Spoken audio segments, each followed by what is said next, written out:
This program has been produced from photographic material made available to us by the THG branch of the Knights Templar, the oldest order of chivalry.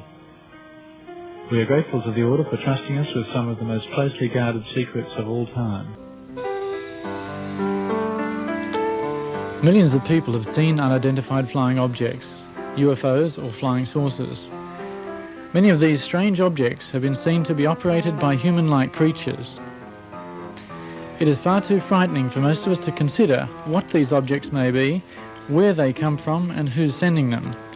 But in this program we will examine the evidence in the form of photos, diagrams and plans which link the enormous number of sightings during and after World War II with research, construction and test flight of a great number of electromagnetically driven craft.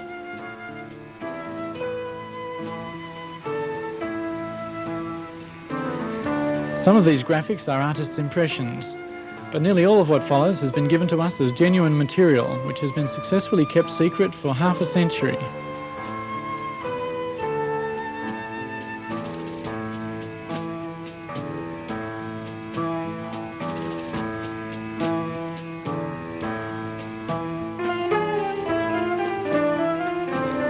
These photographs were taken by an eyewitness who describes a saucer-shaped craft flying a little faster than a jet airplane, flying very low, emitting a faint singing noise. These photos were taken as it flew above him. The sighting was in Germany.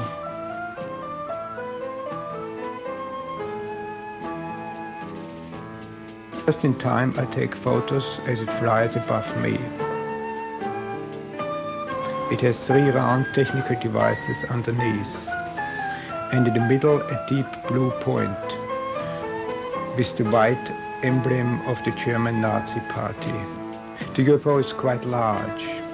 It is light blue in color, and it frightens me. It looks very strange, and it flies very quietly away from me. Behind a wall, another UFO is parked in the dark, but I can see all the different parts quite clearly. Again, there are 3 technical devices underneath, and there are also some sort of wheels which were put underneath to make it movable. It looks like a big axle with big wheels.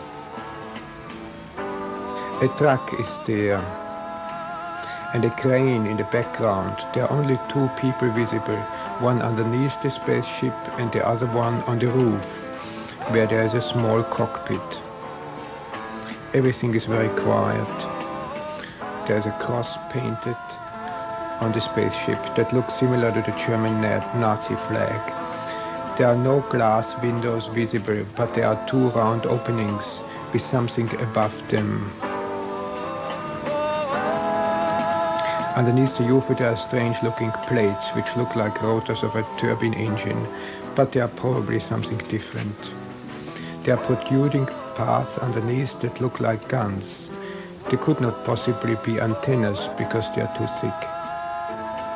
The ship has a diameter of 18 to 20 meters. It looks really dangerous. Next to the truck there's another car parked. It's a WW. Everyone laughed when I told them the story of what I saw. They say I was drunk. I might have been drunk too much beer, but I'm convinced I saw a UFO.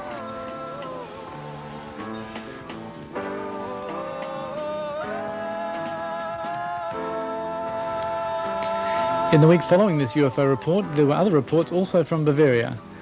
For example, a petrol Bowser attendant who said he'd seen a UFO, but people accused him of being drunk and made fun of him. So to avoid further ridicule, he said he was just making a joke. UFO reports are difficult to believe.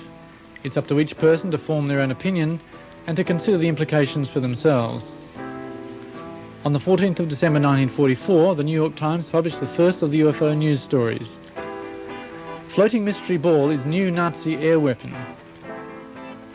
It was disclosed on December the 13th by the Supreme Headquarters of the Allied Expeditionary Force that a new German weapon made its appearance on the Western Air Front.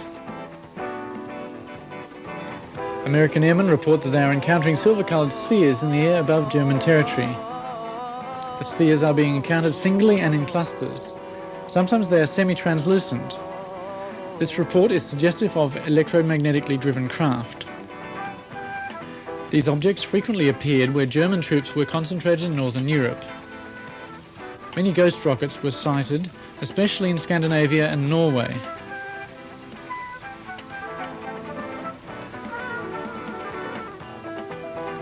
On the screen now is a drawing from the SS files dated 7th of November 1943. The existence of UFOs, which almost all serious researchers now regard as a fact, give us a clue about a whole new technology. The enormous sparks we call lightning give us a glimpse at the immense energy freely available to power these machines. The life energy inside every human being is another aspect of this same magical power. These things are spoken of in the German Tuller Society and through one of its members in the SS. These concepts were quite different to those of the German military at the time. This was the beginnings of the first so-called Green Party, and perhaps ironically a search for a new harmony between man and nature. In the German Tuller Society, the secret sign was the black sun. This same sign was evident in ancient Babylon and to the Carthaginians and the Phoenicians. In these ancient times, the sign of the black sun was symbolized by a cross. The cross recurs throughout history as a symbol of power.